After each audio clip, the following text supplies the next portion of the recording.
Jumpa kembali bersama Cucu Luther di sini. Apa kabar saudara-saudari yang terkasih dalam Tuhan kita Yesus Kristus? Semoga kita semua dalam keadaan sehat dan senantiasa diberkati oleh Tuhan. Saudara dan saudari yang terkasih, mungkin ada sebagian dari pemirsa channel ini yang sedikit banyak mendengar tentang kekisruhan yang terjadi di salah satu gereja di Keuskupan Agung Jakarta, yakni Paroki Santo Paskalis ya, di daerah Jakarta Pusat, di mana di video yang beredar di media sosial menerangkan bahwa umat di sana melakukan aksi protes atau demonstrasi kepada Dewan Paroki atau DPH Paroki karena mereka menilai ada ketidakadilan yang dialami oleh salah seorang Romo di sana, yakni Romo Epa OFM. Beredarnya informasi video aksi demonstrasi tersebut cukup menjadi buah bibir di media sosial, dan Cucu juga mencermati, dan kebetulan Cucu mencari informasi melalui jalur yang tidak resmi, yaitu melalui umat di Paroki Cempaka Putih Gereja Santo Paskalis tersebut. Cucu mendapatkan informasi bahwa Romo Epa, Romo yang dimaksud adalah seorang imam muda yang menurut umat sangat baik. Dia ringan tangan dan ringan langkah, dalam artian selalu melayani umat tanpa memilih dan memilah latar belakang umat tersebut. Selalu giat melayani, menyambangi umat. Misalkan kalau ada kedukaan atau kematian, beliau datang tanpa harus menunggu dijemput. Beliau datang sendiri dan pulang pun sendiri, tidak perlu harus diantar kemana-mana. Seringnya beliau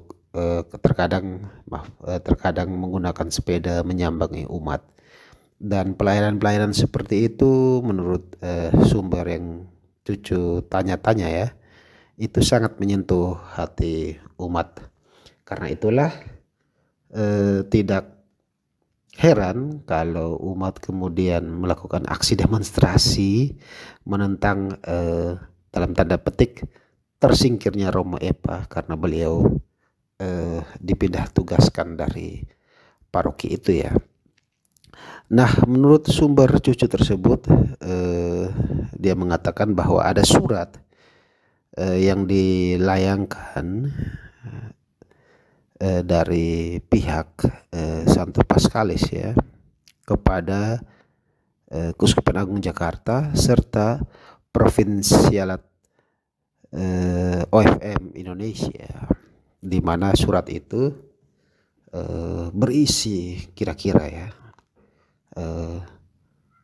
daftar dalam tanda petik dosa Romo Epa yang harus dicermati oleh pimpinan dari Keuskupan dan Provinsial OFM, sehingga setelah itu Romo Epa dipindah tugaskan, seperti itu kurang lebih. Nah, yang menjadi misteri adalah siapa yang membuat surat tersebut. Nah, menurut dari sumber Cucu tersebut, surat tersebut bukan surat kaleng tanpa identitas apapun, tapi surat itu menggunakan kop surat sekretariat gereja. Nah, sumber Cucu tersebut mengatakan kalau menggunakan surat yang berkop sekretariat gereja tidak mungkin dilakukan oleh orang awam biasa. Itu dilakukan oleh DPH. Karena itulah tidak heran umat kemudian melakukan aksi demonstrasi protes kepada DPH tersebut ya, Dewan Pimpinan Harian ya, Dewan Paroki seperti itu. Dan kita ketahui alhasil Romo Epa kemudian dipindah tugaskan. Tapi kalau Cucu melihat sebenarnya apa yang dilakukan oleh Provinsi OFM itu tepat, dalam artian memindahkan Romo Epa untuk supaya mendinginkan situasi dulu, mendinginkan situasi. Jadi meskipun beliau dipindah, tapi beliau tetap menjabat sebagai ketua Yayasan Pendidikan Santo Paskalis kalau tidak salah ya. Nah, tapi beliau tidak berkediaman di Gereja Paskalis lagi, tapi di daerah kerabat ya, di Provinsi OFM Provinsi Indonesia seperti itu. Nah, menurut sumber Cucu ini, kenapa Romo Epa dalam tanda petik disingkirkan? Karena Romo Epa adalah imam baru yang semangat melayani tinggi dan idealis, jadi tidak gampang disetir. Hal itu kemudian mungkin berujung pada ketidaksenangan sehingga muncullah surat itu, dan surat itu dinilai oleh umat dan juga oleh Romo Epa sendiri sebagai sebuah fitnah terhadap beliau ya. Nah, untuk kebenarannya memang Cucu belum tahu pasti seperti apa, apakah benar isi surat itu ataukah benar pandangan dari umat. Dalam hal ini Cucu berpandangan netral.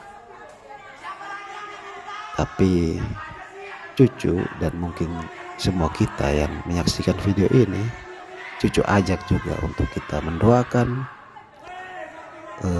agar kekisruhan ini segera berakhir dan orang-orang yang murni sajalah, yang hatinya murni sajalah yang berkenan untuk melayani dan diperkenankan oleh Tuhan untuk melayani di Gereja Santo Paskalis Paroki Cempaka Putih dan juga di gereja-gereja lainnya di seluruh dunia. Kiranya orang-orang yang hatinya bersih dan hatinya murni, yang penuh komitmen untuk melayani sajalah yang diberikan kesempatan oleh Tuhan untuk melayani. Semoga ya itu jadi harapan kita bersama.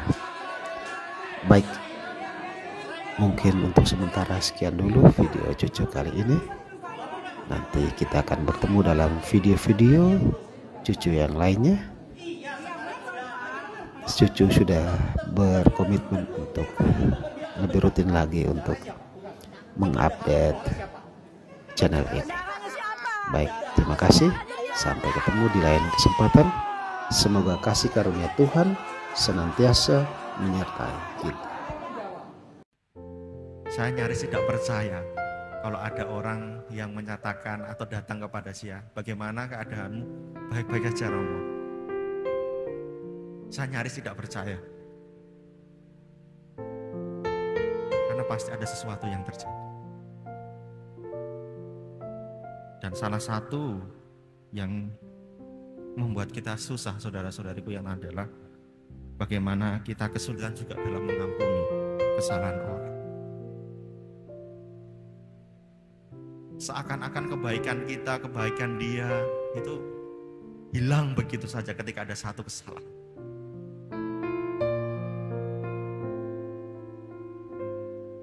Kita belum bisa seperti Tuhan.